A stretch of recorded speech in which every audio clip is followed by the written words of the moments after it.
Welcome to Manhwa Recaps, spoilers ahead, watch out, and take care. The manhwa starts off introducing us to the game Ether World. It was released 10 years ago as a dating simulator, mostly for a female demographic. But it was heavily dominated by male players. It allowed players to play a variety of characters.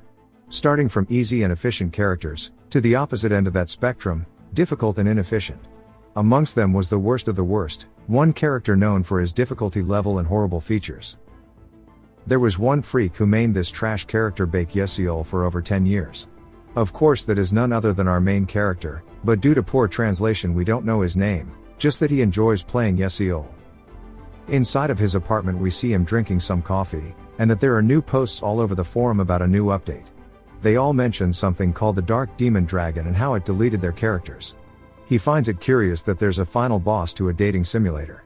Saying it usually ends when you get together with one of the characters. A famous ranker made an entire rant yapping about how the boss is unbeatable. He puts his coffee down saying it doesn't make sense that there'd be a monster with magic nullifying skills in a world full of magic.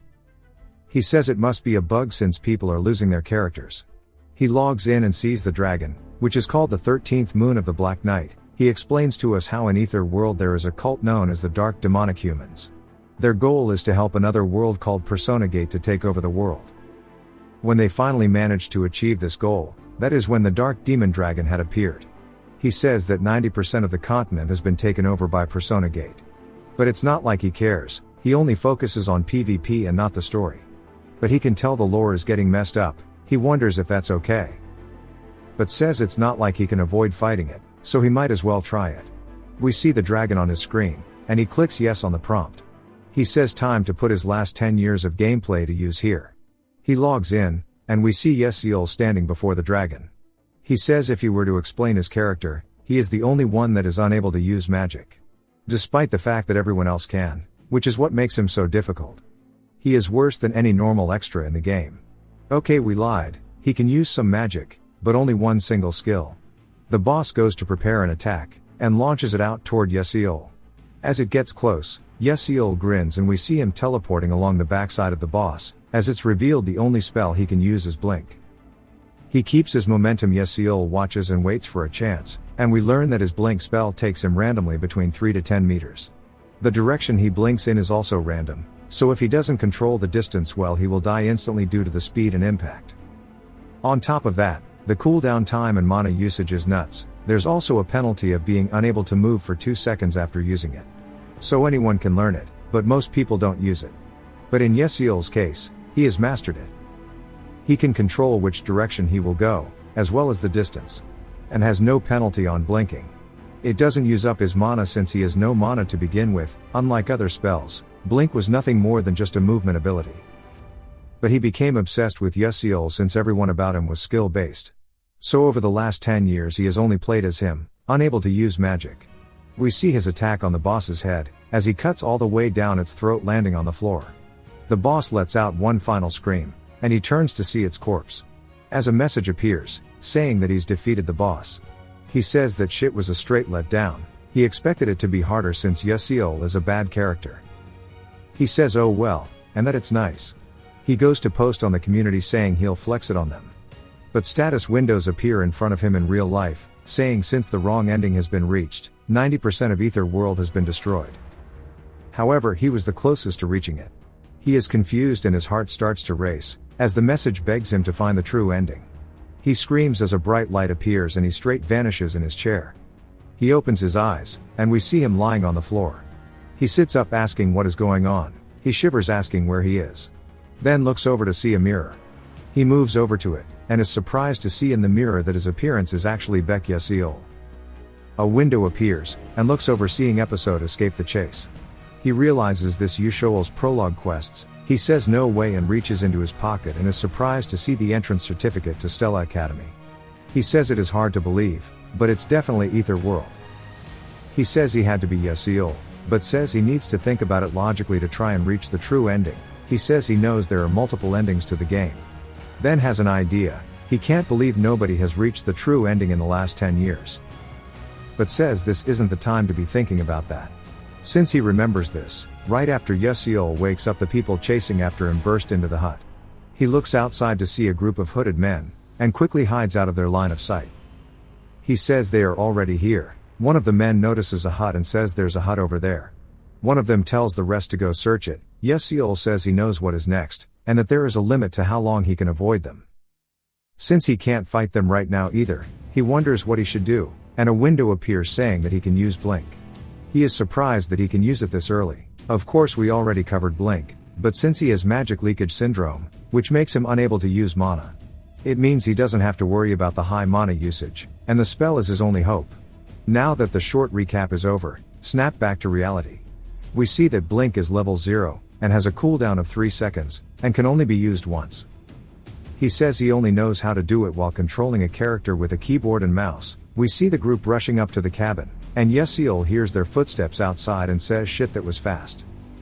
He says there's no time left, and all he can do is try it out. He runs out of the cabin, and they spot him running through the woods. They begin to chase him, and he says this is the first part of his prologue. He needs to use blink to avoid the pursuers. As he keeps running, he explains how they wear magic boots that allow them to run faster. Thus the only way he can successfully escape is if he uses blink. He calms himself down, saying he's used blink countless times before. The timing is burned into his muscle memory. They ask him if he has no intentions to stop. He turns to see they are right behind him. The main disadvantage of blink is that if he fails to control the distance he'll turn into a bug running into a windshield. While he's explaining it to us, a man with a scar yells telling him to die, while going to attack him. Yeseol continues his explanation saying it's a different case when he uses it. He teleports out of the man's attack and creates distance. He says he did it and they are surprised, wondering if he is a mage. What I'm guessing is the leader, tells them it's good for them since the user is paralyzed for 2 seconds after. But sees that isn't the case as Yeseol keeps moving. As he keeps running, he tells himself he needs to use it carefully, and has to use the uneven terrain to his advantage. Since players who can't use blink, can't make it to the next scenario. 99% of the Yeseol players couldn't pass the prologue. Even the 1% who did were unable to surpass the all of blink distance control, and continuous blinking. He starts to count down and once he hits 0 he blinks across the terrain. Scar Bro asks if he's insane for using blink in this state. He tells those who can use magic to move to the front line and attack that bastard. We see their mage squad pull up. Yeseol recognizes what they are planning. The second part of the prologue forces the player to use blink, avoiding the magic being cast at them. In the game you can see everything behind you since it's a monitor, which made it much easier to dodge. Since his magic leakage syndrome trait is being used, its positive aspects come out called sixth sense and cognitive acceleration. Bro starts thinking in 4K, and can feel the trajectories of the arrows behind him. He starts to dance between the attacks, and when there's one he cannot avoid, he says now is the time. He takes a half step forward then blinks. To avoid the massive attack that it was. He turns behind him to see the crater left behind from the attack. And says that was too close for comfort. He keeps running, saying the final part is coming up now. He starts to catch his breath as we see floating rocks and a giant canyon in front of him. He says that crossing this is the next part. But the only way to do it is to control his blink distance perfectly, then he can meet up with some passing mages and escape, which is the end of the prologue. He will need to cancel his spell, which occurs in 0.1 seconds. If he fails even once, he is dead right here. He says there are 20 floating boulders, and that the 0.1 seconds is easier said than done. And asks what kind of freak would make this part of the prologue. However, it is still doable. The problem is, and we hear the group behind him. They point out saying there he is, they are much closer than he anticipated. And says the distance between them is about 100 meters and since his cooldown is 3 seconds it won't be enough to make it across. So there's only one choice left for his survival, he needs to kill all of his pursuers. We see him hiding behind a rock, saying he knows this is really crazy. How can he try and do this when he's never even been in a fight before? He says if this were a game the system would make it impossible to attack those that are chasing him. But in reality that's not the case, there are no rules forcing him to play how the game has intended it. The thought of killing someone doesn't bother him. Well, specifically these guys, as they are his parents' enemies in the story. He hears their footsteps right behind the rock, and says they are here, and he truly believes he can win. He reveals himself to them, and Scar says there he is. He orders his men to go catch him. As they charge at Yeseol, he takes a stance ready to fight.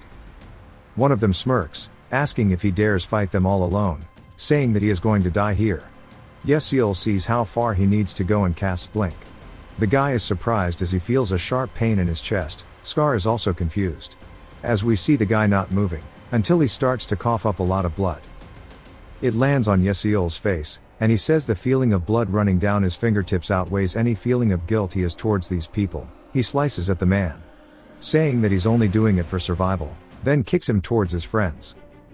Scar catches him, and they see that Yesiel starts to run away.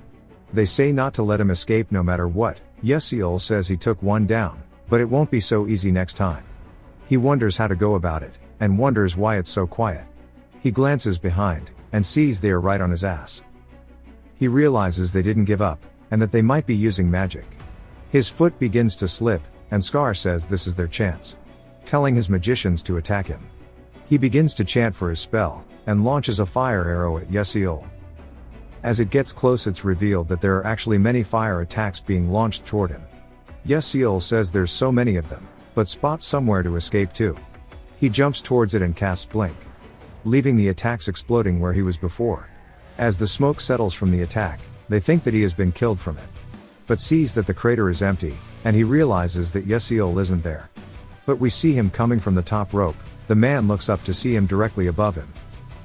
Yesiel says one of the peculiarities of blink is that it maintains the same momentum before and after use. He activates blink again, stabbing the man in the chest without giving him a chance to react. The man screams, and another one of the men hear it, wondering what's going on. But he is quickly dispatched as well by Yesiel slices through him. A cold sweat runs down Scar as he sees his comrade's lifeless body beside Yesiel. He starts to huff, clearly getting tired, and says there are only two left now. He needs to end it before the two who fell behind catch up to them. Scar says he's quite unique, and he has a fast reaction speed for a mage, and asks Yesiel who exactly he is. Yesiel says his reaction speed is indeed faster than most pro gamers. But that's only in online games. He can't just keep dodging forever, especially in such close proximity. He decides that he needs to end it before it drags out. Scar says he's already figured his style out, and he only uses blink along with his dagger. As long as he protects his vitals, a dagger won't be a problem to him. Yesiel gets closer, and Scar yells, casting a spell called Ice Wave. Yesiel returns with blink, and Scar thinks that it's over for him due to his spell going out first. But then hears behind him that his comrade has just had their throat slit by Yesiel. Scar realizes he was baited into thinking he was the target. And earlier he ran like someone who's never been in combat before, but now it's different. Yesiel says that was earlier. But now that he's practiced on them, he feels confident. Scar gets pissed, saying they went easy on him. That's their fault for underestimating him. He shouts, saying that he'll kill him right now. Yesiel isn't afraid and rushes forward at him. He rears his shoulder back, and yeets the spear he picked up as it flies at Scar. Scar says that using a blink head-on puts him at a risk of being counterattacked. So the spear is bait. He blocks it, saying he won't let him have his way, and smirks, saying he'll now appear right beside him. And he swings to his right, but realizes that he was once again baited into thinking that's where he'd be, as he gets stabbed through the chest by Yesiel. Officially ending the first episode of escaping his pursuers, he obtains some experience, and has been given a reward for uniquely beating the story. Yesiel falls to the floor panting, and he is clearly gassed out from all of that. His hand too shaky to even reach for his sword. He looks over at Scar's corpse, and the fact that this is reality sets in. He understands that this isn't a dream, he just experienced all of that for real, his first fight, his first blink, and his first murder. He looks a bit conflicted, but says he did it to survive. After a little rest, he stands up, saying it's time to leave this place, but realizes something. He says wait, and turns around to look at Scar's corpse. He starts digging through his pockets, saying realistically he has no money. But there is around 2 million credits. I guess millions aren't much over there. He looks back at the cliff, saying that this is the only real problem left. He steps to the edge, and starts to think about how to go about it. We hear some people across from it, asking if anyone is there, saying to come this way. He recognizes them as the group of mages who appear in the tutorial. They wave over at him, and he yells, saying he is there. They ask him if he is able to cross without there being a bridge.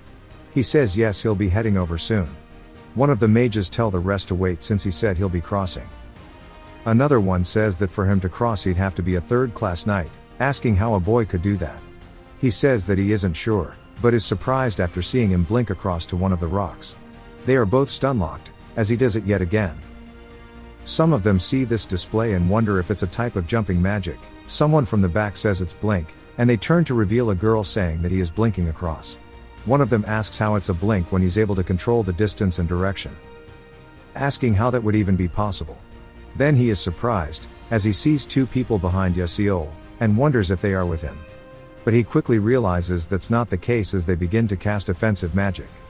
The spell actually looks hella sick. It's like Pum's revolver from one of the other series on the channel. Yeseol sees it behind due to them warning him, and he uses blink to avoid the attack. He turns to see that the mages aren't giving up, and that this is turning dangerous. His cooldown is 3 seconds, so dodging all of their magic with that isn't possible. He has to find the next floating stone to use as a foothold. But with sixth sense he senses them casting another. This time it's a dark beam. He barely avoids it, losing some of his hair. But the platform beneath him starts to fall. He looks around saying all of the stones are too far, and says he just has to hope to land on one. He casts blink, and manages to latch on to one of the edges of the rock, saying that he survived somehow, but he spoke too soon as the next fire arrow is launched at him. As it gets close he says he's cooked, but some kind of blue spell comes in clutch, blowing the fire arrow away from him, completely evaporating the fire arrow. Yeseol is surprised, saying that it was an ice spear covered with lightning.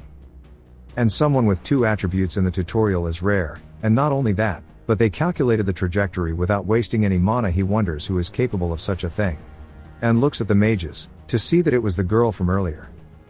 The enemy magicians realize they are outclassed, and quickly turn, admitting their defeat. As they walk away Yeseol sighs out of relief, saying that it seems like he'll live. A bit later he makes it across, and sees the girl who saved him. He thanks her for doing it, and she says that she didn't do it for gratitude. He says okay, but starts saying her voice is hella cute, but says that approaching her would be hard. He looks over across the cliff, explaining how to others they just seem like bandits. But in reality, they are a part of the dark demon cult we talked about earlier. But that ends here, as he's in the territory of the mages. They won't be able to pursue him any longer. And that they don't even know who he is in the first place. A status window starts to fade in, saying it's episode 2, time to enroll in Stella Academy. Guess the translators had a stroke typing episode. He says this one shouldn't be too hard, but asks why the hell he has to go back to school at such an age. We see their carriage riding off, through some foggy terrain, and inside the back is Yeseol, who is slumped out, but is clearly having a nightmare of sorts. We see the real Yeseol as a kid tugging on his mother's clothing, saying that he's gonna grow up to be a mage. She smiles proudly, saying she believes in him. Then his parents worked hard and saved enough money to get him a book on magic. So he studied diligently to make his parents proud and happy. We see his mother covering him up after studying all night. Very wholesome. Then it cuts to her being surprised by the doctor telling her about Yeseol's monoleak syndrome. Yeseol says there is no way this is true. He wonders if these are Yeseol's memories, if they are his. He snaps out of it, and wakes up. With a headache, he looks outside to see that it is now morning. One of the other passengers say they were just about to wake him up, as they are about to arrive in Lizoicha, a smaller city near Arcanium. Their carriage comes to a halt, and the mages decide to take a break here. Yeseol starts stretching, and sees the girl who saved him staring at him. He finds it surprising, but she instantly turns around.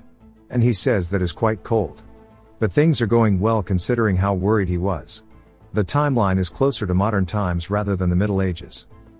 Inside of major cities they have trains, flying ships and warp gates, to make long-distance travel convenient.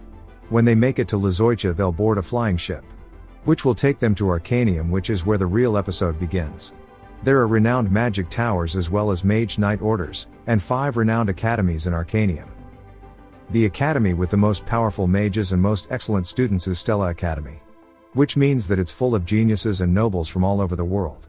He still doesn't know how Yeseol got admission in the first place. He says that he also forgot to check his skills.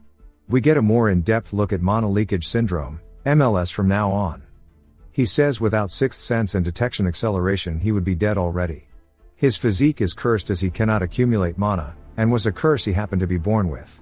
However, it allows him to detect mana around him with his sixth sense. It allowed him to sense any attacks coming toward him within a certain radius, of course. Detection acceleration allowed him to sense things as if time had been slowed down, so even the attacks that seem impossible he could deal with. It's a necessary skill for Yesiol since he can't use mana, but he can't use sixth sense for long, and it eats up his mental, so it has pretty heavy consequences after. Next up are his stats. He opens the tab. We see most of them are 1 star. He says that is actually quite decent starting stats. The original Yesiol had low sensitivity. So it seems like it took part of the stats he would have had, and put them into Yesiol. He explains how skills have levels, but stats are starred. The maximum stat level is 9 stars, but that is impossible to reach. He played for 10 years, and the highest he reached was 8 stars for stamina and sensitivity. But he decides to invest into sensitivity to boost sixth sense and his reaction speed, as he can raise most of his other stats through training. He says now the problem is the MLS. If he doesn't train it he won't survive for long, and he needs it to upgrade to Secrets of Nature physique. It'll be explained more later. The way to reinforce MLS is within Stella Academy. This means he has no choice but to go to Stella, if he wants to find the true ending and treat his syndrome. He doesn't want to go back to school, and he wished he had something to help. A window appears saying he has missed notifications. He wonders what it is, but gets told it's time to get going. He decides to check them later. The blue-haired girl watches him leave and it cuts to a flying ship. The announcement says they'll be leaving for Arcanium, so take a seat. Some really well-dressed people look over and see Yesiol, saying he looks like a lost kid, asking if he's never been on a flying ship before. They call him a country bumpkin, and click their tongue wondering why Stella has to let peasants in. The man says it's supposed to be the most renowned in the world, and they are sullying the waters with people like him. Yesiol looks at them, but pays it no mind and sighs, saying that kids are the same anywhere you go. They start to get annoyed, asking if he sighed at them. This angers the purple-haired one, and he barks saying to stop there. But the other boys are stun-locked. He wonders why everyone is so loud. Then turns to see a white-haired girl, and stutters saying Princess Bien. Yesiol turns and asks if he just said Bien. She is the princess of the Adalebet kingdom. She walks past everyone, and the purple-haired boy greets her. She glares at him, and he freezes up. Second-hand embarrassment from this one. She walks past Yesiol, and he says she's considered a villainess in this world. She is one of the main characters in the game. She and the main female protagonist always argue, and Bien dies in the end, regardless of what route you take. In some she is brutally murdered, in others she's bullied by the entire academy before being expelled. In one she goes through something so shameful, she never appears in front of the public again. As if the developers had personal resentment and wanted her to suffer. Yesiol says he knows she's popular among the male players since she's pretty. But he feels like she'll kill him if he talks to her. His stomach growls, and he says he should go eat. We see a lot of nice looking food, but he is devastated with only 1 can of something. He says this shit is all too overpriced. So he'll wait until they land. Another announcement comes over, saying it would like everyone to be aware that they are arriving in Arcanium in 10 minutes. So make your way to the first floor. He repeats the announcement and Yesiol smirks saying it's finally starting. And that this is his new reality, and it's time to do this. But then he jumps to being gloomy, saying it's good he resolved it. Honestly not sure if there was something that was skipped or not, left me a bit confused. He wonders if he will be able to survive in the academy, or rather will he be able to survive in this world. He looks out the window, then remembers the notifications he had to check. He opens them up, and it says the Constellation Project offers him a special reward. 1. A downgraded version of the items he used in the game. 2. A downgraded version of the skills he acquired in game, or 3. Just experience. He starts to think about which one to pick, and wonders if he could get a few specific items, but it says the item's quality is too high and will be severely downgraded. He asks for another called Hyperspace Blink.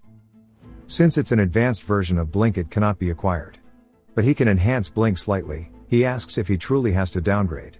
The system says due to his lack of narrative power they aren't able to materialize fully. He wonders what it is, and it says the force that drives the progression of the story is called narrative power. If he continues to explore unknown branches of the story like yesterday, it will accumulate. So in short they can't give him anything late game worthy since he is a newbie.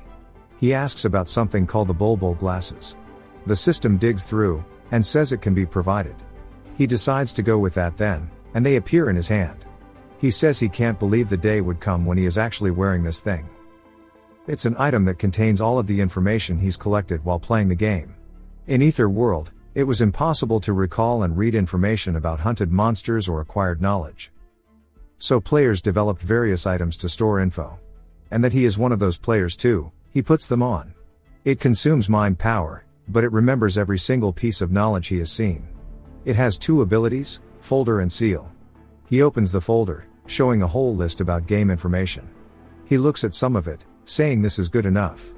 Since this is real life, there's no way for him to tell how much grinding he could do using the game system. But with these glasses he can at least regain half of his previous ability. We hear some students talking about a woman named Azel. He looks up to see the blue-haired girl who saved him. She is apparently the daughter of a trader named Dutch Malf. They ask how dare she show her face here. Yesiel doesn't recall the name, but looks through his glasses seeing that she is a fake heroine who dies later on. He says to explain it there is one thing he must point out, although the place he is in is a game called Ether World.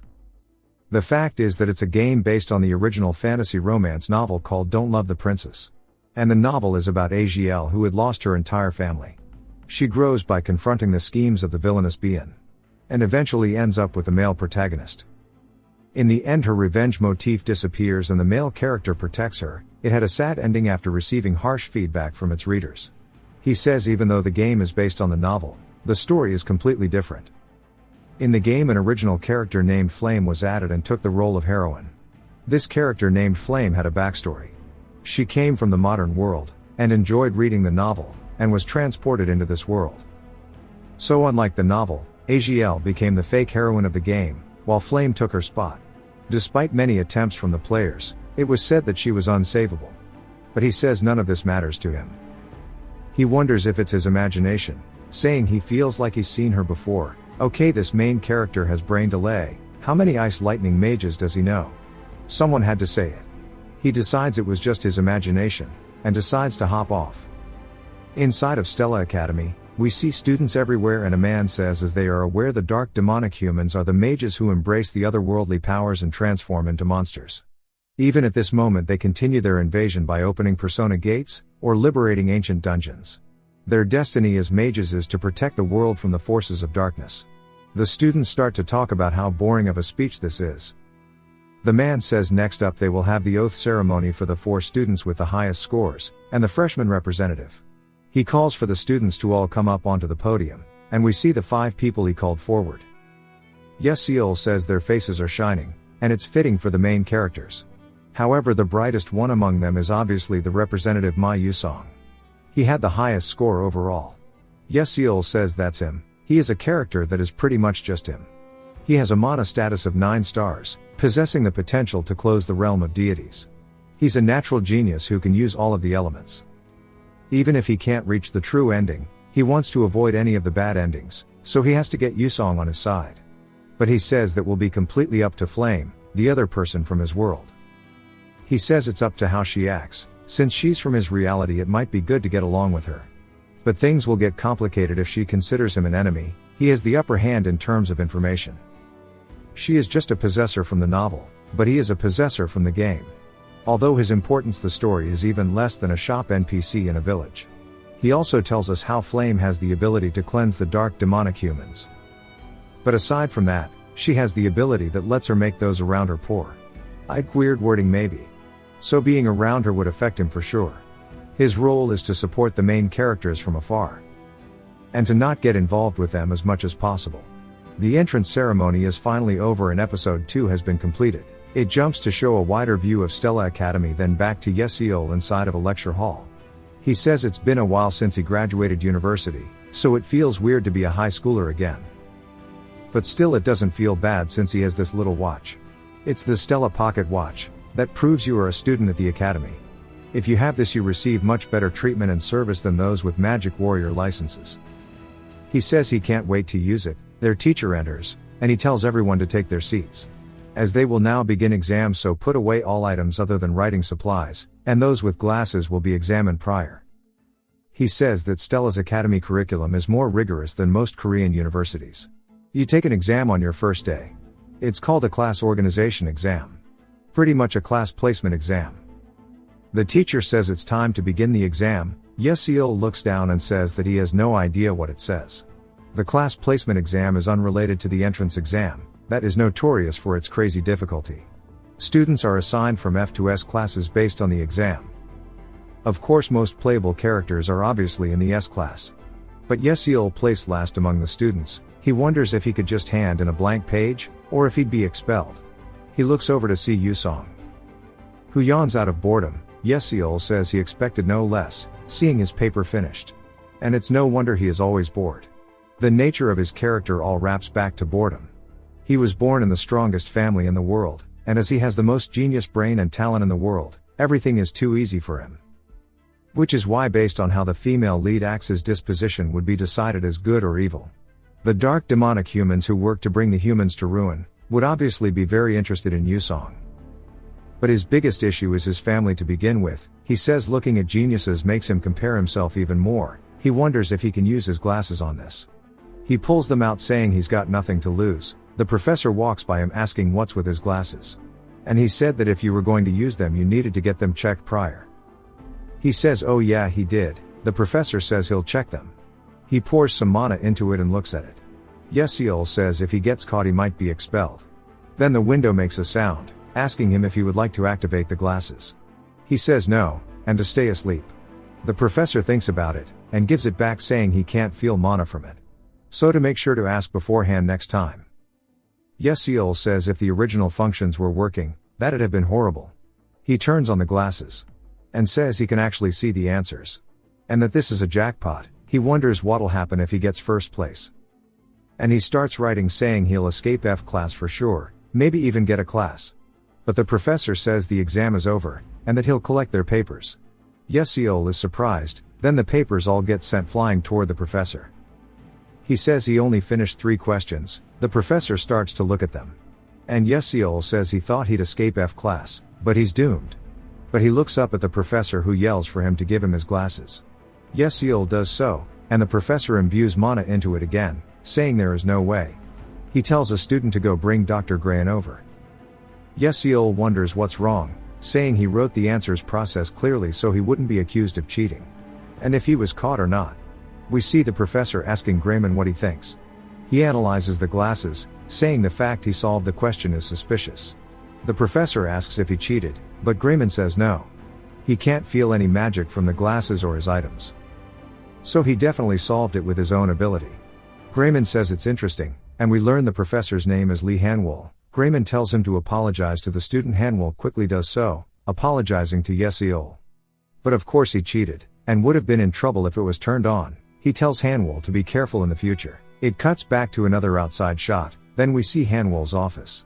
Inside he is going over some papers, and seems to be thinking about something. His colleague calls out to him, asking if he's grading the freshmen's exam papers. He tells her yes, and she says that she heard there are many interesting freshmen this year. She is a part of the Council of Elders. She is named Adeltamen. Hanwol says yeah, apparently so. From the most renowned family of fire magic. Hong Bian is attending, the crown prince of the Scalvan Empire. Jeremy has surpassed his older brothers purely from his magical talent alone. From the world's greatest magic tower, the Full Moon Tower, Hei Wonryong, the successor. She says that she's heard it was tough to set the exam questions high enough due to how many talented students there were. Hanwol says that he is glad she's enjoying it.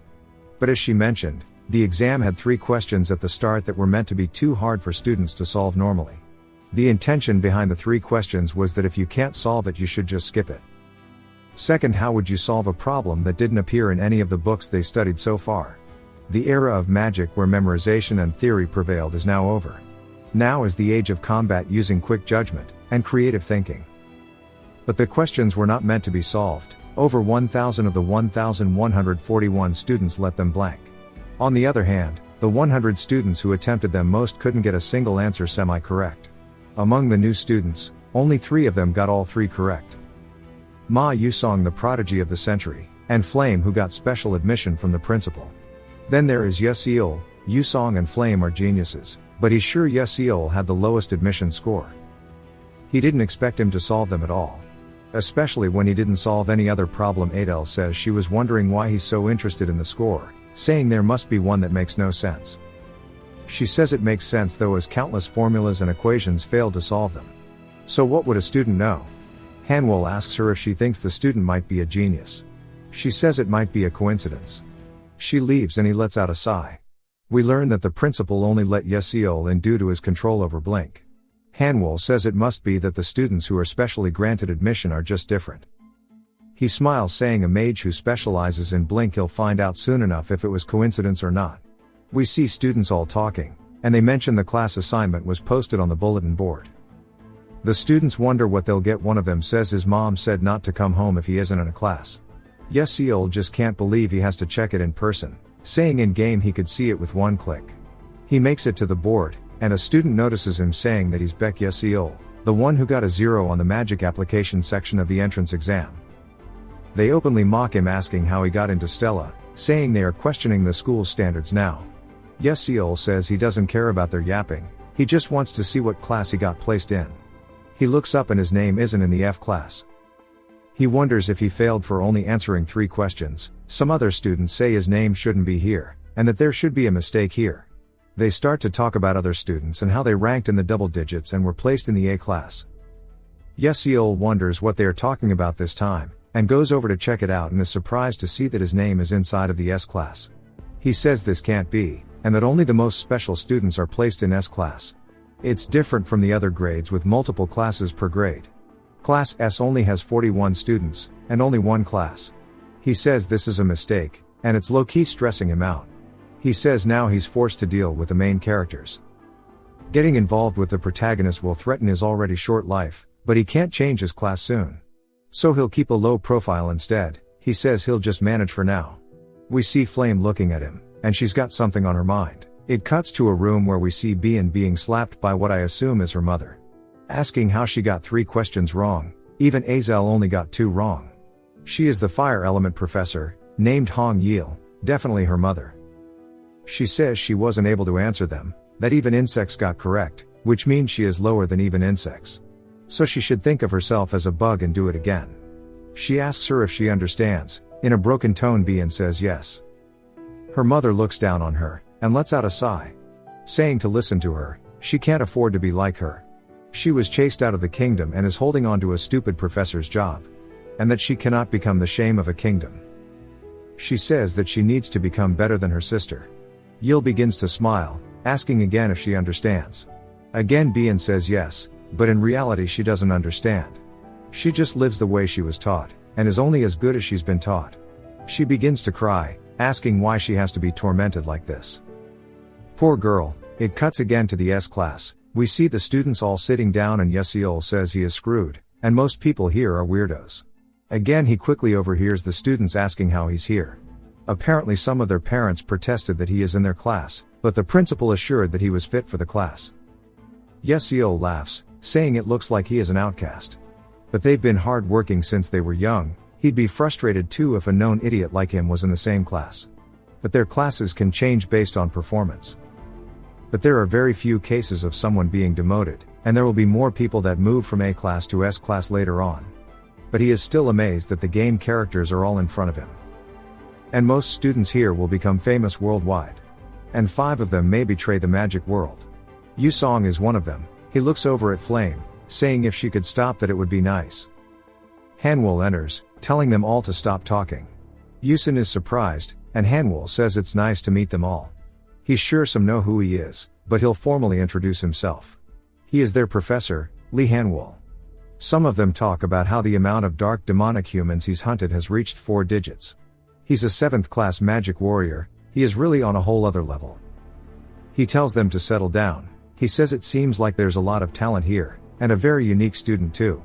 As they all know, this place is to foster combat mages.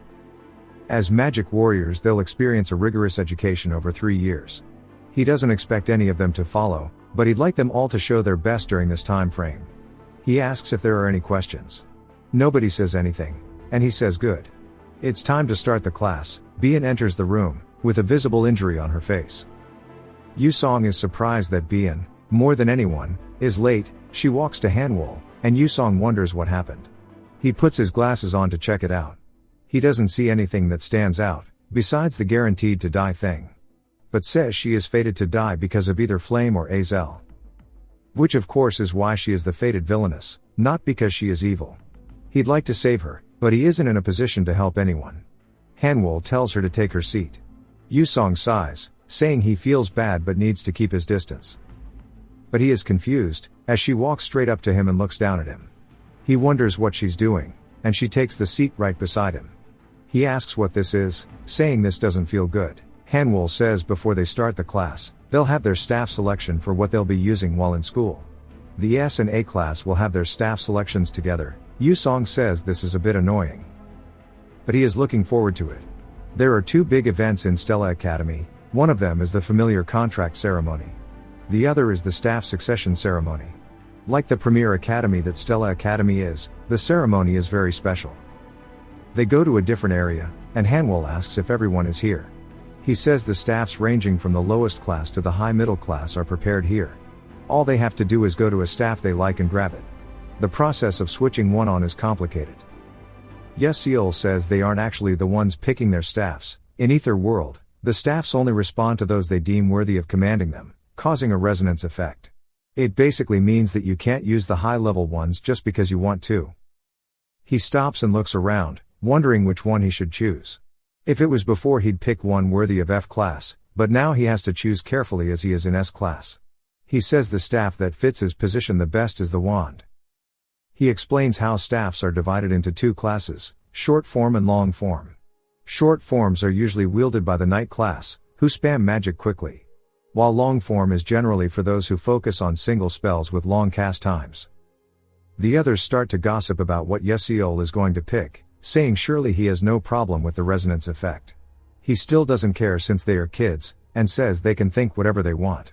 Someone calls out to him, and Yeseol is surprised, and asks him who he is. He says his name is Yuzlek. The students mentioned him earlier. Yeseol says he's never heard of him before though. Yuzlek asks him which one he plans to pick. He says he'll just pick anything. Yuzlek mocks him, saying to pick a staff that suits a commoner. And he shouldn't cause trouble for the professors. Yeseol doesn't want to talk to him anymore, and says that he shouldn't either.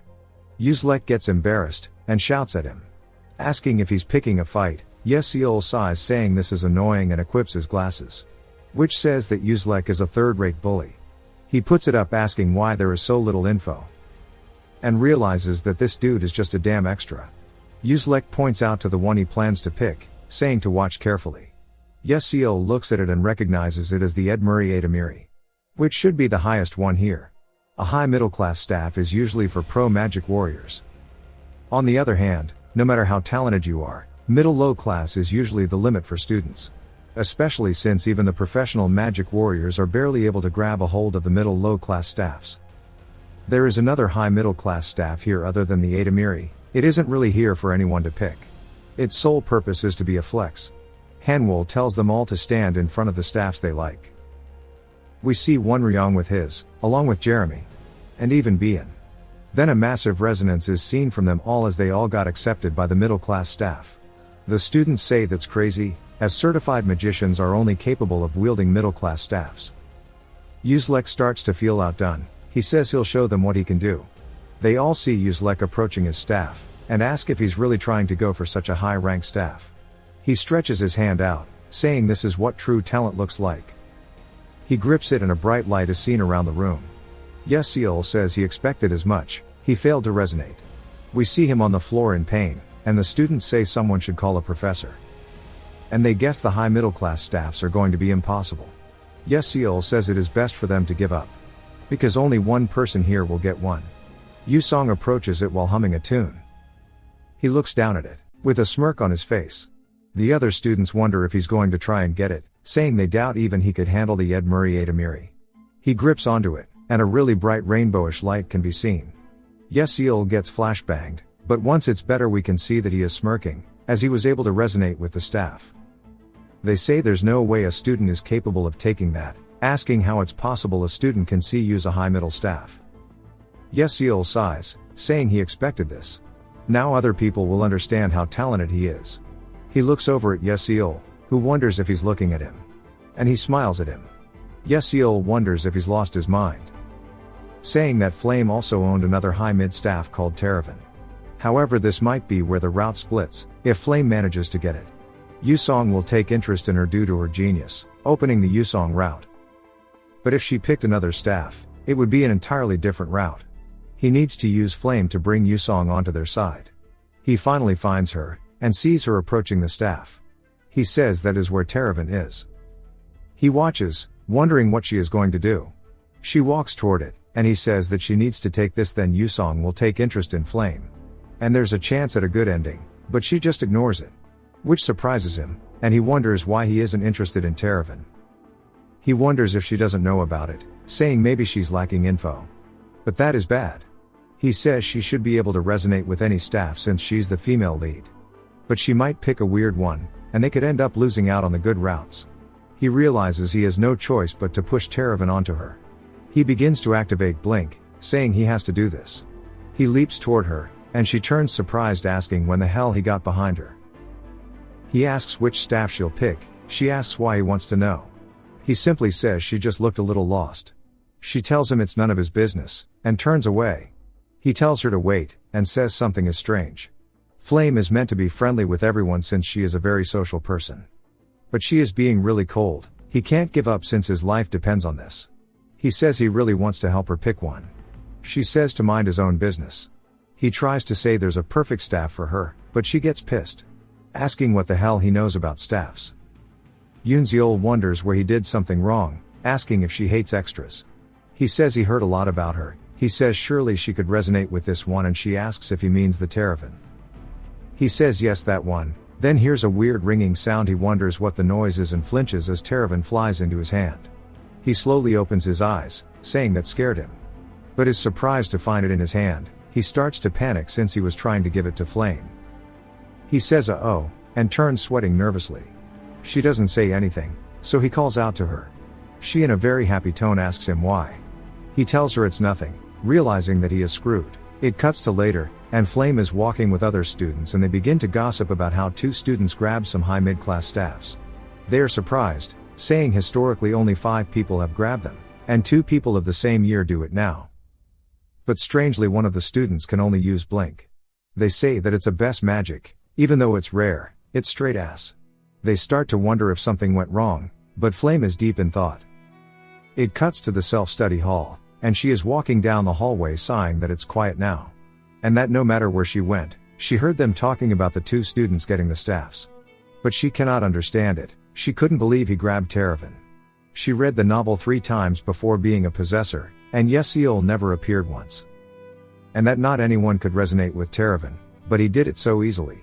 She took it like he was trying to show off to her, but decides it's pointless to think about now. Some other students call out to her, asking if she plans to study. She turns and quickly smiles, asking if these kids think she's a nerd or something. They say she is always here studying. She says it isn't like that. Another one asks why she calls them kids when they are all the same age. She says it's a habit, as she was treated older where she lived. She nervously laughs, saying she can't act like a kid. They ask if she plans to study alone, and she recognizes the girl as Jackie, wondering why her hairstyle is the same as hers. She says not alone, as a special supplementary meeting is coming up, so she is going to attend that. But that she needs to head off. She says that they can all eat next time. As she walks away she sighs, saying girls at this age are hard to deal with, or well, all students are. She bumps into someone, and they call out her name. She looks up to see that it's Wonryong. He asks if she's fine, and she says yes. But he notices her expression seems off, asking if she's okay. She wonders if he's worried, but says that she's fine. He asks if she's going to self-study. She says yes and asks if he is going to the S-rank training hall. He says training is important. She says he is unnecessarily sincere, and he says that's the pot calling the kettle black. He stares at her, and she wonders what he wants. Then he smirks, and adjusts her hair bow. Then says he'll see her later. She watches him leave and says that's bland. She then turns to see Jackie watching her from afar. She waves at her, but she runs off. She decides it doesn't matter, as it isn't the time for this. She makes it to the special supplementary meeting, and says according to the novel Azel and Bian will be here. It'll be important to watch the female lead and the villainous face off. She opens the door, and enters to see Yusong acting friendly with Yeseol, who doesn't want any part of it. She sees the host, an A-rank named Kyle, and how he is taken aback. She says that he probably didn't expect so many S-class students to be participating, and finds it odd that even Suyong is here. He is the male lead of the world, and is interested in Yeseol for some reason. She says it's no coincidence. Yeseol didn't solve anything other than the 3 major questions too. She wonders if he knew from the start if you answered those that you could enter the S class. Poor girl is so wrong. She says if he really knew this beforehand, then he is dangerous. Yeseol sighs, saying he wishes someone would take Yusong off his hands. He asks Yeseol why he came here, saying he doesn't need to listen to this stuff. Asking if there is a special reason, of course it's because his grades are ass. He looks at Yusong, wondering why he is so interested in him. Kyle says that it's time to start, they will be looking over the placement exam problems. And that they all surely know about the 3 questions from hell at the start. He wanted to expand his influence by teaching dumb nobles. He says he managed to solve one of them. He spots Yeseol saying he still might be able to spread his influence, since he placed the lowest. He smirks, saying he'll show him that he is better than he is. Kyle starts to put the question on the board, saying he'll show them how he solved it, and that it's a trap, and how it leads you to an error. Yusong is smirking, and asks Yeseol if he thinks he is right. He sees that Yusong is really waiting for his reply, and has no idea what Kyle is even talking about with the 3 questions from hell. Our main character is smooth-brained. Yeseol decides to just be honest, and says he doesn't know, causing Kyle to stop writing. The students start to talk about him and ask if he's saying that Kyle is wrong. Yeseol panics and wonders why everyone is looking at him like this. Kyle breaks the chalk, asking if he's doing it wrong in a condescending tone, and asks Yeseol to come down and solve it himself. Yeseol wonders why he would do that, and Yusong encourages him. He wanted this from the start. Yeseol says whatever, and heads down saying he'll get it over with. Flame and Bien both watch him and he heads up to the board, and puts on his glasses. Saying the 3 questions from hell is an overstatement. It's just a pun quiz. He gives an example of if a mage cast a spell saying Dear Earth, shed tears. And there is double the amount of dirt than before. Why would that be? He says the answer is simple. If dirt cries it is in a state of decomposure. He says it's ridiculous to him too and wonders who came up with this. But says that Kyle solved the problem like it was a math problem. His method is definitely wrong, but he got the right answer due to luck. But if there was another problem similar he would get it wrong. He says he can't tell him the proper way to solve it, but he can show him where he is wrong. He says the problem mentioned earth, but what if it were wind or water? Asking if his method would still work then, Kyle says he'd use a different method then. Yeseol says he'd have to do it all differently then. And it was pure luck he got the answer right, not because it's what the test maker intended him to do. Kyle tries to answer, but can't find the words, and admits that he's right. I like him for that. He continues talking to Kyle who takes notes, and so do the other students. Flame is genuinely surprised, asking how it's possible that the other students are writing down what he's saying. She says that Azel and Bien should have been arguing, but now are distracted with the problem. Flame is worried that this isn't okay. Yusong waves bye to Yeseol as he is leaving. Yeseol waves back, but can't believe he got involved with Yusong, and wants it to be over. He lets out a sigh, saying it's because of Teravan. But he can't even use it right now. He can't understand why Yusong came to him. There weren't any instances of characters using it besides Flame. He sees Bien waiting for someone, and wonders what she's doing. He decides to just quickly pass, but she calls out to him, which catches him off guard. She says she has something to ask him. He asks her what it is. She asks him why he didn't explain the solution earlier. But it's not that he didn't, it's that he couldn't. He says she's misunderstanding, he just didn't have anything to say. She thinks about it, then says she understands. He didn't want to announce his solution in that kind of place, right?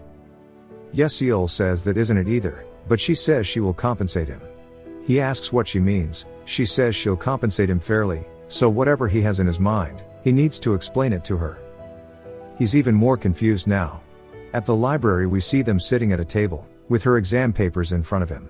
He says that he doesn't understand why she needs to know these 3 questions. She says she has her reasons. He says alright, and that these are the only 3 she got wrong.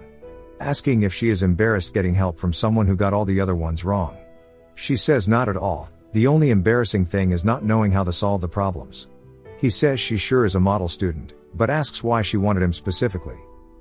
He says she is a princess so surely she has friends she could have asked. She says out of the 1,141 freshmen there were only 3 people who got the 3 questions right. He asks her what she means. She tells him how they were meant to be unsolvable. But he, Yusong, and Flame all got them right. So now she is in a tough spot. He jumps out of his chair asking how they were meant to be unsolvable. She asks if he couldn't tell from actually solving them. He sits back down saying that is insane, and he understands why he is in S class, and why Flame acted the way she did. He says he doesn't know all of the details about the game's plot. He didn't even know there were trick questions like this, but that Flame is different. She read the novel, so even if she doesn't know the game's story, she must know the settings of the story, such as the 3 questions. And now that an extra who wasn't in the original story butted in, it makes so much sense. He facepalms, and asks Home what's wrong, and he says not to worry about it. He looks up at her, reminding her that she will listen to a request of his as thanks for helping him solve the question. He tells her his request is simple, he wants to alter his staff into a magic sword. The blacksmiths of her kingdom should surely be able to do it, she says that only low-level mercenaries use those. He tells her that it fits his style. He doesn't want to explain to her that he can't use magic, but asks if she can do it or not. She thinks about it and says sure, that should be pretty easy. He says good, and he'll tell her the way to solve the first question. He says it only needs a change of perspective. She repeats what he said like it's a question, and he explains to us how her weakness is the fact she is too by the book, and that she is stuck in a rut. But she only understands this in her second year after losing to Flame. He can't give her any important insights right now, but he can push her in the right direction. He asks her if she happens to knows what a nonsense quiz is. She thinks about it, and says she thinks she's heard about it. He says he'll give an example, what's between a knee and a knee? She thinks about it, saying the back of the knee, and he says nope. The answer is and, she asks how. He repeats the question to her, and she seems dejected. Then starts to glare at him angrily. He says to calm down and look at the question. It has formulas and techniques she doesn't know, which means it has to be solved by using creativity. Asking if it's possible to memorize creativity. She looks off the side, and says no. He smiles, saying of course knowing spells and techniques is important. But for a mage the most important thing, is to look at the world beyond the boundaries of thought, as magic can grow from the smallest of changes. But she thinks about things too literally, and how not everything is based on memorization. He says she is better than him at analytical thinking and judgment, but she lacks the most important quality for a mage, which is creativity. Her hand starts to shake, and the aura around her becomes tense. He says that she looks way too serious. He nervously asks her if she understood what he's saying, even though it is kinda complicated. She says of course she did. He nervously smiles, thinking to himself that he has no idea what he's saying anymore. He says he'll test, and asks her what the man said to the horse while putting him to bed. She thinks about it. He repeats the question. She says she doesn't know, and he says the answer is that it's past your bedtime. He asks why normal beds don't work. She doesn't know, and he says because they are always lying down on the job. He keeps asking her these questions, over and over, but she doesn't get it. She starts to shake a bit, and you can tell she is trying her best to learn it. He says he has an easier one, asking her what the cloud said to the ocean when it was raining. She starts to think about it. And he starts praying that she understands. She says she is getting a bit emotional. He is surprised, and tells her she got it right. She looks really happy with herself. He says it's his first time seeing her smile. He says as expected of a princess her creativity is on a different level. She coughs, asking for the next one. He laughs, and they keep going. Later that night, we see Yesiol walking and he looks exhausted. He says he spent 3 hours of pun questions with her. He didn't expect her to believe what he said. He says that she is undoubtedly an excellent magician with a sharp mind, and he feels guilty for exploiting this. But he needs Terravan to be modified into a magic sword. But it's not like he can do anything about what he's already done. He says he needs to quickly buy his books for class. He looks around, saying he thought for sure it was around here. Then spots an older building out of the corner of his eye. Inside we see cobwebs on the bookshelves, and he says this place is a little grotty. But he knows this bookstore owner has a habit of acting like he is asleep while watching the customers. In this decrepit bookstore, the study notes of Maya are here. The top student who graduated from the academy over 10 years ago is hidden here. In game it only took a press of a button. In real life you need to read the textbook for the major. And depending which textbook you use, the rate at which your grade increases is different. In the beginning he bought textbooks from famous stores, but found out later that there were good textbooks hidden in plain sight. If he were to take a magical engineering class while holding onto the study notes of Maya, he would be guaranteed a perfect grade. But just wearing the bulbul glasses would get him decent grades. He spots it out of the corner of his eye, saying here it is. He goes to reach for it, but so does someone else. He looks over to see Azel, not sure how he didn't notice her earlier. She's surprised he knows who she is. He says of course as she is famous. She says she recognizes him from the supplementary group. He is surprised she doesn't remember meeting him before the academy, but he didn't even remember it either. She says she enjoyed the debate, and was disappointed that he couldn't finish it. She walks off saying it was nice to meet him. He says he is glad she didn't take the book, but wonders why she is even here. We see her start taking book after book and he says that the students who come here are usually poor like him. As someone from a fallen family she had no choice but to come here. He says her father was probably killed by dark demonic humans, and it's sad a princess like us has to come to a used bookstore, but is still worried about the prices due to a lack of money. In the novel she faced a bad ending too. She died before Flame even became the main character, and she is one of the most unfortunate characters in the game. He puts some books on the counter, asking for her to give him these. He looks over at Azel and asks what she's looking at. She's about to call him the R word, but changes to saying the topics seem interesting. He says there's no way she was about to insult him.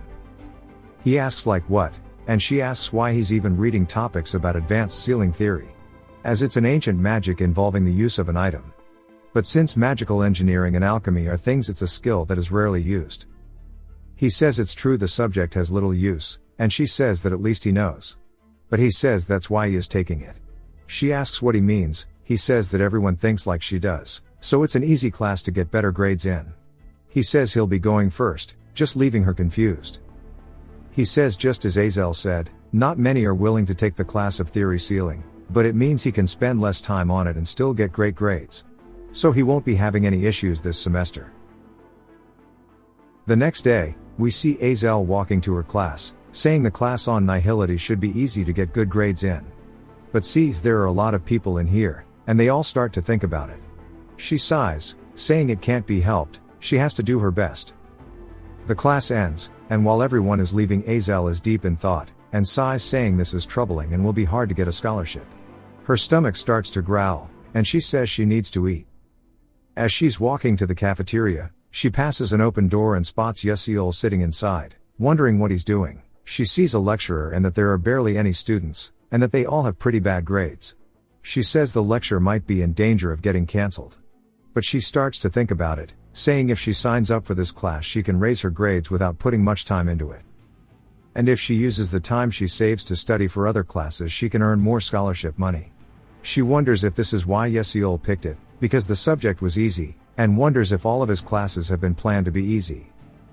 But decides there's no way, and wonders what she is thinking. Saying she's sure it is a coincidence, it cuts back to Yesiol inside of the classroom, while his lecturer goes on about the origin of magic. The professor is named Layden.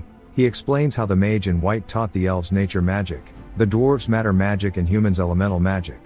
Then he transcended to the heavens.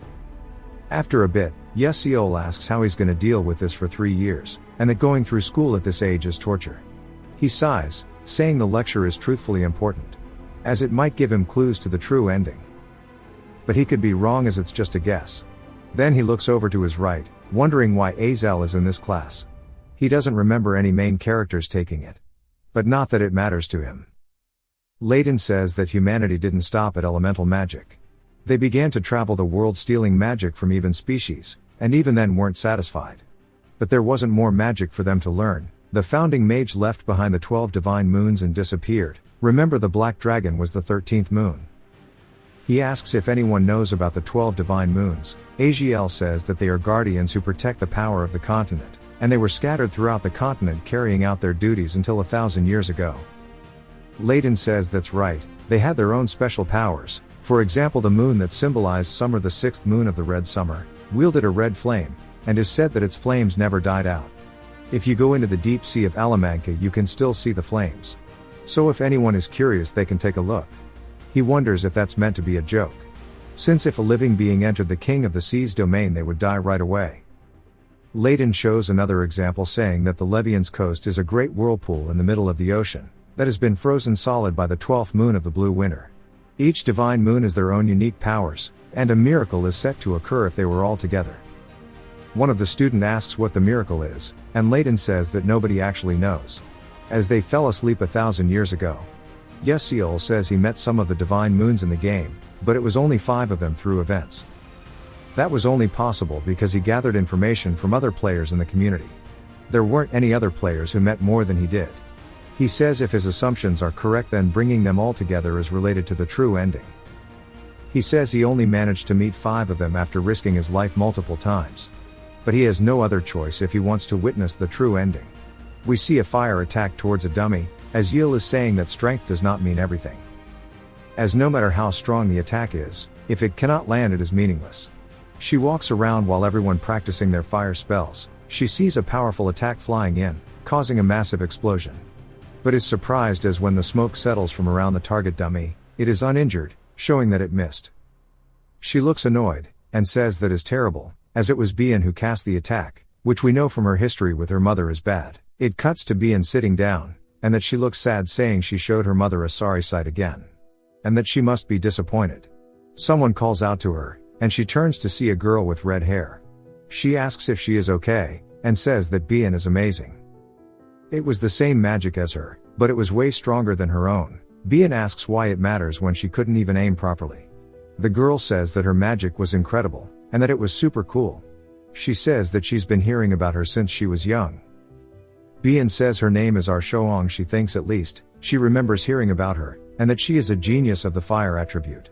Bien says she thought that she must be nothing compared to her magic. But tells her it must be nice to have such high accuracy. Shoang says if Bien practices more she won't even be comparable to her. Bien says enough with this, but that talking to her has made her feel better. She tells her goodbye, and leaves. Shoang's happy demeanor clearly shifts to a serious one. It jumps to a different building, and inside we see Bien sighing. Someone calls out to her, and we see a girl waiting by a hot cup of tea. She is Bien's exclusive guard Ye Taran. Taran tells her she prepared a drink and some ginseng candy. She says for the staff remodeling commission she asked about, the staff is good, so they said a top-grade magic sword would be made. Bien asks and Taran says they are questioning something. She asks her what, and Taran says that she heard that the staff will continuously suck in the user's mana. Bien says that it sounds like a dark demonic tool. Taran says it's a bit different from that, and it's consistently resonating with nature energy. Bien says that sounds horrible, asking why such a garbage staff is middle-high class. Taran says that is exactly why it is one. Bien asks what she means. She says that the original ability would strengthen the user's mana, making it a high class or higher. But because it just sucks in mana, it was downscaled to middle-high. Bien jumps up surprised by this, asking how a student can wield that. Taran says she is confused about it too. Bien says that she knows that it wasn't there for them to resonate with in the first place. But she doesn't think anyone would use it to begin with, unless they had a ton of mana. She says she doesn't understand, but surely Yeseol will figure it out. She takes a sip of her tea, saying that he sure is unique. It cuts a few days later to the official start of the semester. We see a teacher giving a lecture, and Yeseol listening to him explain how attack magic needs to be manipulated in more detail than other types of magic. Which is why mana orbitology is mandatory. The professor's name is Carlim. And today onward for their mock battles, they'll be learning orbitology with a focus on shooting and target. He starts to draw on the board, saying that they will discuss the orbital formula. It mentions using water-type magic, and the students are all kind of iffy about it. Saying this is only answerable for water majors. Yeseol yawns, saying this shit is mad boring, wondering why these classes are harder than during his university days. The teacher sees him clearly bored, and gets him to stand up and solve it for the rest of the class.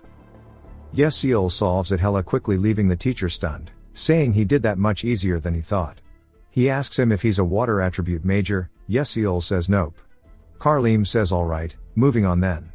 Azel is curious about this all. It cuts to Yeseol walking out of the classroom later, and Azel calls out to him. He turns to see her holding her book, and she says that she has a question for him. He is surprised, asking her what she needs to ask. She says that she's figured out from watching him that unrelated to his grades he is quite smart, even compared to the top rankers. She confirmed it due to the question's difficulty, as it was at a level even professors would struggle. Even if you say that Stella is where geniuses are common, what's the deal with Yeseol? She at first was in denial, but now she is certain that he has a course registration strategy. And that if that's the case, she needs to know. So she asks his next class, is caught off guard. asking if she is interested in him or something. She gets annoyed saying that's gross. He wonder what he's even doing, and asks why she's curious. She says that she did research on the classes he is taking, and it looks like they are all ones he can easily get good grades. So asks where he learned his strategy from. He tells her that he didn't learn anything, it is just a coincidence. And if that is all, then he will be heading out. She tells him to wait, but he doesn't. She realizes she said it too quietly, and decides to try again.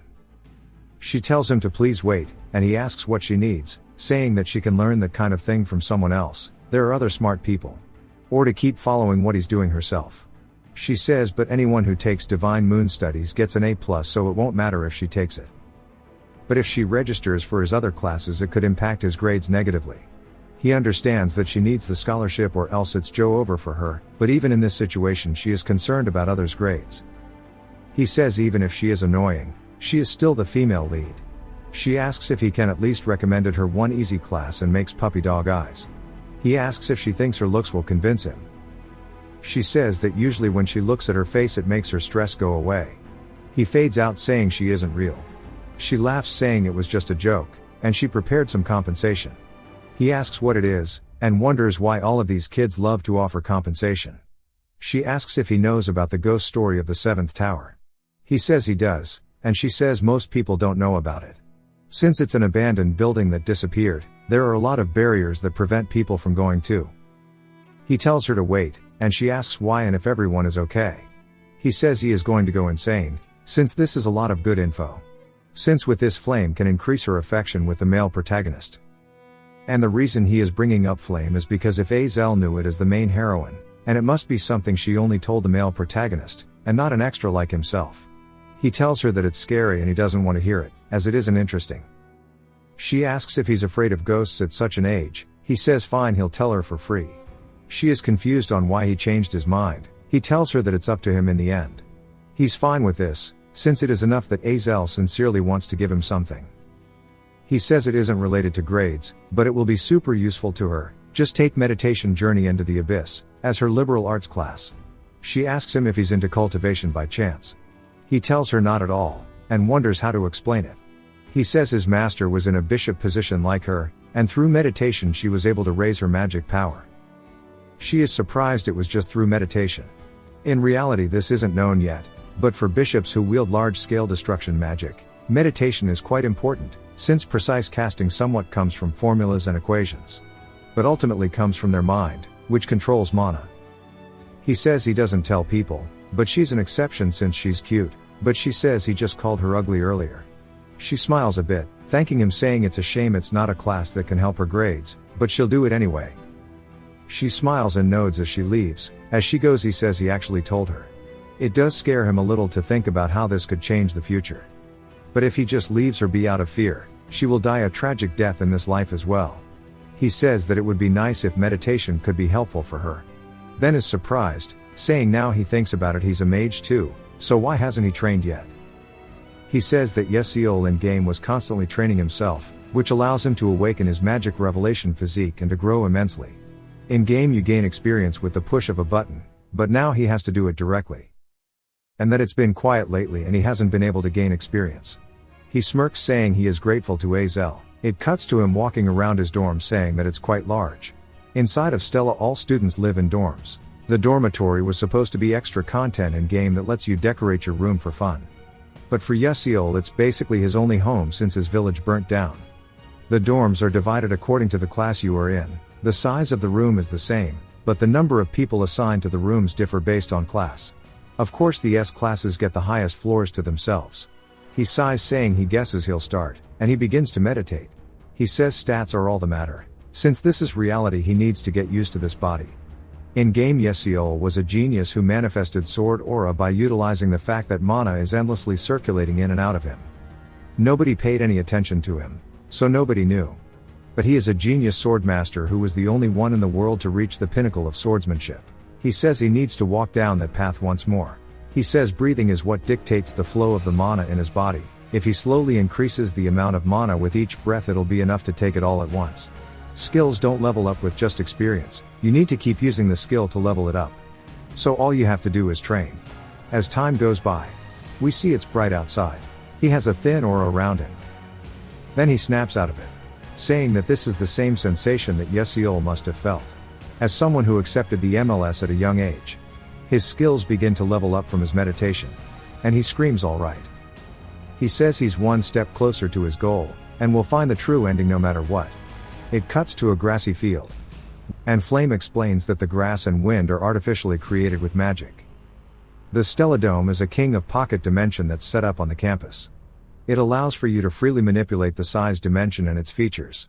All types of events are held there, as well as mock dungeon and gate runs, and monster training. We see all of the students sitting there, and Flame says there's a total of 141 people here. We see her in the back. She explains how there's 50 from Class A1 and A2, and 40 from the S class, and if it was like the novel there'd only be 39 from the S class. She expected it to be 40 including her, but now there are 2 additions. She wonders where the hell Yeseol came from. In the novel there were meant to be 1,140 students, and with her addition it became 1,141. Which means he is in the original novel too. She says she'll figure things out slowly, as she is the only one who knows the novel after all. She says the lessons will be starting soon. She hears people talking to Jeremy about his registration. He says he is done with his, and they joined the soft magic research because of him. He smiles at them saying he can't wait to have fun with them all. Flame sees this from afar. She says that Prince Jeremy in the novel was obsessed with Azel but was rejected by her, leading him to become a villain. He looks kind, but his actions are all calculated, and she plans to avoid him. He sees her out of the corner of his eye, then smiles and waves at her. She says he sure is good looking, and she understands why so many people kiss his ass. Jeremy's clique is the most conspicuous in the school. She turns saying she has to get it together, since this is her reality now. He watches her leave, and smirks while saying her name. Hanwha appears, telling them all it's time to begin training, and he needs to know their skill levels in order to teach them properly. Hanwha says he'll direct the training, and if they don't like it, then he doesn't care. As they already know, the professors have the right to take away and add points. He says it's time to explain training now. He says that it's gonna be mock dungeon training, and he will be using real monster behavior and traps to test them all. He says if you take a monster down with a risk level of 1, you get 4 points. Risk level 2 monsters are 8 points each. 20 points if you find the point stick. He says the top 5 students will get a small reward and shop privilege. If you're afraid of failing, you are allowed to make teams. But keep in mind the points will be divided amongst them all. He says if they manage to take another student down then you will earn all of their points, and he dips out. The students start to panic, as the ground begins to shake violently. Giant roots begin to come from underneath. Flame sees a giant shadow overhead. Saying this is the Jack and the Beanstalk map, we see the giant beanstalks all over the arena. It zooms in on a group of students. Flame looks like she's got a plan, saying that she should get going too. Then we hear a familiar voice. Jackie asks if she's going to be alone during practical training. Flame says while forming a team would be good, but it's best she stays alone. She tells her she'll be going alone. Jackie says she understands since the points would be distributed among them. Flame says she sounds sarcastic. She tells her they can group up next time, as she leaves. Flame says it feels like she is mimicking her, but it might be her imagination. She decides that it is most likely just a phase. An hour later we see what I think is a slime exploding. Flame says that this is quite tiring, asking when this will end. Then she spots something. As roots begin to spread toward her, she puts up a barrier, blocking them. The roots start to pull back, and retract underground. She says she didn't expect that, and even the practical training isn't to be underestimated. She says she has collected 18 points so far. It's not bad, but it can be covered by a single stick. She decides that she needs to continue moving. Then she spots something. She feels a presence, wondering if it is a monster, but realizes it's a person. She asks how a student can excuse a presence like this. She sweats nervously, saying it's okay as she's hiding her presence with a spell. With her abilities it would be a good choice to ambush someone. She peeps over at the person, and realizes who it is. We see that it is none other than Yeseol. She wonders if he's going around alone too. She says that many people tried to join him, but he turned them all down. She looks closer, seeing the point stick in his hand. She thinks that this is the perfect chance, and decides to test him here. She begins to cast a spell called Light Cluster, saying the distance between them is around 15 meters. And that he can't do anything crazy from this distance. A larger magic circle forms beneath her. As she begins to go for another spell, she launches out an attack called Light Bullet. As it gets closer to Yesiul, he turns to see the light, but uses Blink to teleport, avoiding the attack. She is completely surprised by this, seeing only the remnants of her attack ahead of her. She asks how he did that, saying that she can't believe he avoided a second-class spell like that. In the meantime, we see him blinking again in the middle of the forest. He says yikes, asking if she wanted to kill him or something, using Light Bullet out of nowhere like that. He says that he's glad his MLS level increased, or else he'd be in big trouble. His Blink is now a class 1 spell, and has a 3-meter increase, and can be used once more in rapid succession. He says he has 2 blinks left, so if he uses the terrain to his advantage he can take her on here, but avoiding is the best choice. He blinks twice more, landing pretty far away. He says that he should be safe all the way out here. His goal is 5th place, so he shouldn't risk anything here. As the 5th place reward are ethelic roots, which increase strength and health by a bit. The top 4 spots will be the main characters anyway. He says that he just needs 3-point sticks. Someone says look who it is. We see 2 people standing, never mind, there's more people who are snickering at him. Yesiul recognizes him. His name is Raiden. He is famous in school right now. He is a member of Uzlek and Jeremy's cliqueception. Yesiul says anyway. Then notices there are 3-point sticks in his hand. He says for a pushover he sure has collected a lot, and one of the kids says he heard that Yesiul cheated. Raiden says to have gotten into the S class purely for those 3 dumb questions. Stella sure has fallen. They call out to him. Raiden says since they've met, he needs to give him his point stick. Yesiul says he doesn't wanna, and Raiden laughs, asking if he is resisting them. He begins to smirk, asking if he thinks he can beat the 4 of them all by himself. They mock how he is such a good staff, but he can't even use it. Yesiul wonders what to do. He says that with a first-class blink it'll be hard to face him who is from a famous family. But maybe if he had 3 blinks.